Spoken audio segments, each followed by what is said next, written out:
ഇന്ന് നമുക്ക് എളുപ്പത്തിൽ തയ്യാറാക്കിയെടുക്കാൻ പറ്റുന്ന നല്ലൊരു സ്നാക്ക് പരിചയപ്പെടാം.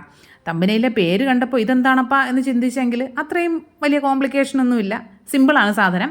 ഇപ്പോൾ മഴ ആയതുകൊണ്ട് ചായയുടെ കൂടെ നല്ല എരിവൊക്കെ ഉള്ളൊരു സ്നാക്ക് കഴിക്കാനായിരിക്കും എല്ലാവർക്കും ഇഷ്ടം. നമുക്ക് തയ്യാറാക്കാം.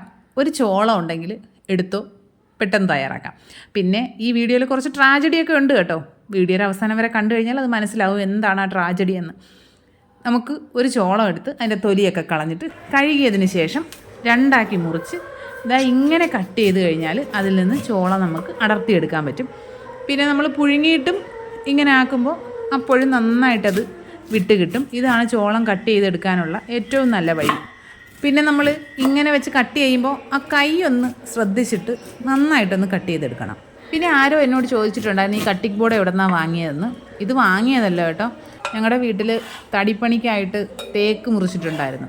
അപ്പോൾ അതിൻ്റെ ഒരു നല്ലൊരു കഷ്ണം തടി മുറിച്ചെടുത്തിട്ട് അതിൽ ഞാൻ നന്നായിട്ട് ഈ ആശാരിമാരെ കൊണ്ട് തന്നെ നന്നായിട്ട് അത് ക്ലീൻ ചെയ്യിച്ചെടുത്തതാണേ. കോൺ നമ്മൾ മുറിച്ച് പാത്രത്തിലേക്ക് ഇട്ടിട്ടുണ്ട്. ഇനി അത്യാവശ്യം വലിപ്പമുള്ള ഒരു സവോള, ഒരു വലിയ സവോള എടുത്തുള്ളൂ, ചെറുതാണെങ്കിൽ 2 എണ്ണം എടുക്കാം കേട്ടോ. സവോള കുനുകുന അരിഞ്ഞെടുക്കുക. ഇന്നത്തെ ദിവസത്തിൻ്റെ പ്രത്യേകതയാണെന്ന് തോന്നുന്നു, സവാളയുടെ കൂടെ കുറച്ച് തൊലിയും കൂടി ചേർന്നിട്ടുണ്ട്. പോട്ടെ, നമുക്ക് സവാളയും കൂടി ആ കോണിലേക്ക് ചേർത്ത് കൊടുക്കാം. പിന്നെ ഒരു പച്ചമുളക് ചേർക്കാം. ഇതിപ്പോൾ പഴുത്ത മുളകാണേ. നിങ്ങൾക്ക് കുറച്ചുകൂടി എരിവ് വേണം, കുഞ്ഞുങ്ങളൊന്നും കഴിക്കാനില്ല എന്നുണ്ടെങ്കിൽ 2-3 പച്ചമുളകൊക്കെ ചേർക്കാവുന്നതാണ്. കുറച്ച് സ്പൈസി ആയിട്ട് കഴിക്കാമല്ലോ. ചെറിയൊരു കഷ്ണം ഇഞ്ചി പൊടിയായിട്ട് അരിഞ്ഞതിനെ ചേർത്ത് കൊടുക്കുന്നുണ്ട്. ഒരു തണ്ട് കറിവേപ്പില ചേർത്ത് കൊടുത്തിട്ടുണ്ട്. നിങ്ങളുടെ കയ്യിൽ മല്ലിയില ഉണ്ടെങ്കിൽ അതും കുറച്ച് ചേർക്കാവുന്നതാണ്. ഇനി ഇതിലേക്ക് ഒരു 1/2 ടീസ്പൂൺ ഉപ്പ് ചേർത്ത് കൊടുക്കുന്നുണ്ട്. 1/4 ടീസ്പൂൺ മഞ്ഞൾപ്പൊടി ചേർത്ത് കൊടുക്കുന്നുണ്ട്. 1 ടീസ്പൂൺ കാശ്മീരി ചില്ലി പൗഡർ ചേർക്കുന്നുണ്ട്. ഒരു 1/4 ടീസ്പൂൺ കായപ്പൊടി കൂടെ ചേർക്കുന്നുണ്ട്. കായപ്പൊടി ചേർക്കുന്ന ആ ഒരു വീഡിയോ മിസ്സായതാണേ. ഇനി ഇതെല്ലാം കൂടി നന്നായിട്ട് കൈ വെച്ചിട്ട് ഞെരടി യോജിപ്പിച്ചെടുക്കണം. നമ്മൾ ഈ ഗ്ലൗസ് ഇട്ട് ചെയ്യുകയാണെങ്കിൽ കൈയുടെ ഒരു നീറ്റലും പുകച്ചിലും അങ്ങ് കുറഞ്ഞു കിട്ടും. അതിനായിട്ടാണ് ഇങ്ങനെ ചെയ്യുന്നത്. പിന്നെ ഈ ഗ്ലൗസിന് മുകളിൽ കൂടി കൈ ചെയിൻ എടുത്തിട്ട് കാണിക്കുന്നതാണ് എന്ന് കരുതരുതേ, ഗ്ലൗസ് നീങ്ങിപ്പോകാതിരിക്കാനുള്ള വഴിയാണ്. ഇനി നമുക്കിതിലേക്ക് കുറച്ച് പൊടികൾ ചേർക്കാനുണ്ട്. ഒരു 1/4 കപ്പ് അരിപ്പൊടി ചേർക്കുന്നുണ്ട്. നമ്മുടെ സാധാരണ വറുത്ത അരിപ്പൊടി ഉണ്ടല്ലോ, അത് 1/4 കപ്പ് ചേർക്കുന്നുണ്ട്. പിന്നെ ഒരു 1/2 കപ്പ് കടലപ്പൊടി ചേർക്കുന്നുണ്ട്. കടലപ്പൊടി കൂടെ ചേർത്തിട്ട് നമുക്കൊന്ന് മിക്സ് ചെയ്ത് കൊടുക്കണം. അപ്പോൾ അതിലെ ആ ഒരു സവോളയിലൊക്കെ ഉള്ള ആ ഒരു വെള്ളത്തിൽ കുറച്ചൊന്ന് നനഞ്ഞ് കിട്ടും. പിന്നെ നമുക്ക് വേറെ കുറച്ച് വെള്ളം ചേർത്തിട്ട് കുഴച്ചെടുക്കാവുന്നതാണ്. ആദ്യം നമ്മളൊരു 1/4 കപ്പ് വെള്ളം എടുത്ത് കുറേശ്ശെ ആയിട്ട് ഒഴിച്ച് വേണം കുഴച്ചെടുക്കാനായിട്ട്. ആദ്യമേ മുഴുവനുള്ള വെള്ളം എല്ലാം കൂടി ഒഴിച്ച് കഴിഞ്ഞാൽ കുഴഞ്ഞു പോവുകയും ചെയ്യും. പിന്നെ നമ്മൾ വീണ്ടും പൊടി ചേർക്കേണ്ടി വരും. അതുകൊണ്ട് നമ്മൾ നോക്കി ചേർക്കുക. ആ ഒരു 1/4 കപ്പ് വെള്ളം ഒഴിച്ച് ഞാനത് കുഴച്ചെടുത്തപ്പോൾ മാവ് എനിക്ക് കുറവാണ് എന്ന് തോന്നിയത് കൊണ്ട് ഞാൻ പിന്നൊരു 2 ടേബിൾ സ്പൂൺ പൊടി ആദ്യം ചേർത്തിട്ട് കുറച്ച് വെള്ളം കൂടി ചേർത്ത് കുഴച്ചെടുക്കുന്നുണ്ടേ. ചിലപ്പോൾ നമുക്ക് ഇങ്ങനെ എക്സ്ട്രാ പൊടി ചേർക്കേണ്ട ആവശ്യം വരില്ല. നമ്മൾ ഈ ചേർക്കുന്ന കോണിനും സവോളയ്ക്കൊക്കെ അനുസരിച്ചിട്ട് പൊടിയുടെ അളവ് വ്യത്യാസം വരും. നമ്മൾ ചിലപ്പോൾ കുറച്ചുകൂടി ചെറിയ കോണൊക്കെയാണ് എടുക്കുന്നതെങ്കിൽ പൊടി ഇത് തന്നെ മതിയാവും. എനിക്ക് പൊടി പോരാ എന്ന് തോന്നിയത് കൊണ്ടാണ് ഞാൻ പിന്നെ ഒരു ടേബിൾ സ്പൂൺ പൊടി കൂടെ ചേർത്തിട്ട് നല്ലതുപോലെ കുഴച്ചെടുക്കുന്നുണ്ടായിരുന്നേ. ഇതുപോലെ നമുക്കിങ്ങനെ നുള്ളി ഇടാൻ പറ്റണം. എന്നാലൊരു ഒട്ടുന്ന കൺസിസ്റ്റൻസി വേണം. ഈ കോൺ അതിൽ നിന്ന് വിട്ടുപോകാൻ പാടില്ല.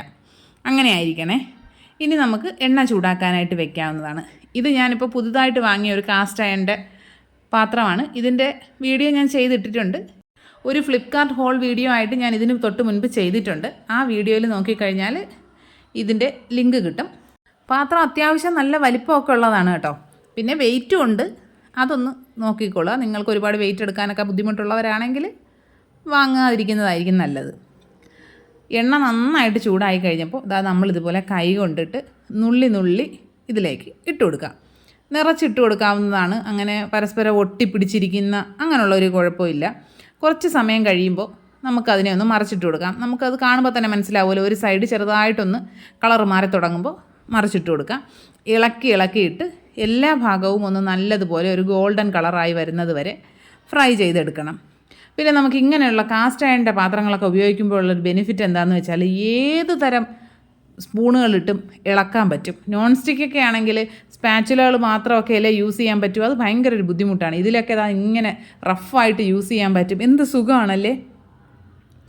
നമ്മുടെ സ്നാക്ക് ഏകദേശം ഒരു ഗോൾഡൻ കളറായിട്ടുണ്ട്. നമുക്ക് കോരിയെടുക്കാം.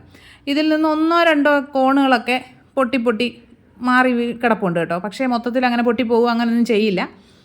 ഞാൻ ഈ പാത്രത്തിൽ ഇട്ട് ആ ഒരു സ്പൂണിട്ട് ഇളക്കുന്നതിൻ്റെ ആ ഒരു സന്തോഷം കൊണ്ടിട്ട് ഒരുപാട് തവണ ഇട്ട് മിക്സ് ചെയ്തു. അതുകൊണ്ടാണ് ചെറുതായിട്ട് 1-2 എണ്ണമൊക്കെ ഇളവിയത് കേട്ടോ. അതിപ്പോൾ ഏകദേശം ഫ്രൈ ആയിട്ടുണ്ട്. നമുക്ക് കോരി ടിഷ്യൂ പേപ്പറിലേക്കോ അല്ലാതെ കണ്ണുള്ള പാത്രത്തിലേക്കോ മറ്റോ ഇട്ട് വെച്ച് കഴിഞ്ഞാൽ ആ എണ്ണ അങ്ങ് ബാക്കിയുള്ളത് ഊർന്ന് പൊയ്ക്കോളും. ഇനി നിങ്ങൾ ശ്രദ്ധിച്ചോളണേ, ഇതിൽ നിന്ന് കോരിയതിന് ശേഷം അതിൽ കണ്ടോ ഒരു 2-3 എണ്ണം പൊട്ടിയത് അതിൽ കിടപ്പുണ്ട്. അത് ഞാൻ 2 എണ്ണം ഇങ്ങ് കോരി എടുത്തിട്ടുണ്ടായിരുന്നു. ഒരെണ്ണം അതിൽ കുറച്ചുകൂടി ഒന്ന് കളറ് മാറിയതുകൊണ്ട് ഞാൻ അത്രയ്ക്ക് അങ്ങോട്ട് ശ്രദ്ധിച്ചില്ല. അതങ്ങനെ തന്നെ ആ എണ്ണയിൽ കിടപ്പുണ്ട്. ഞാൻ അത് ശ്രദ്ധിക്കാതെ അടുത്ത സെക്ഷനായിട്ട് ഫ്രൈ ചെയ്യുകയാണ്. ഒരു 3-4 എണ്ണം ഞാൻ അതിലേക്ക് ഇട്ട് കൊടുത്തു. ഇട്ടതിന് ശേഷം ആ കിടന്ന ആ ചോളം പൊട്ടി അങ്ങ് തെറിച്ചു. പൊട്ടി തെറിച്ചിട്ട് നേരെ വന്ന് വീണത് എൻ്റെ നെറ്റിയിലാണ്. എൻ്റെ നെറ്റിയിലും വീണു, എൻ്റെ കയ്യിലും തെറിച്ചു. കണ്ടോ, ഇതാണ് അവസ്ഥ. തെറിച്ച് എന്തോരം വേദനയായിരുന്നു എന്നറിയോ.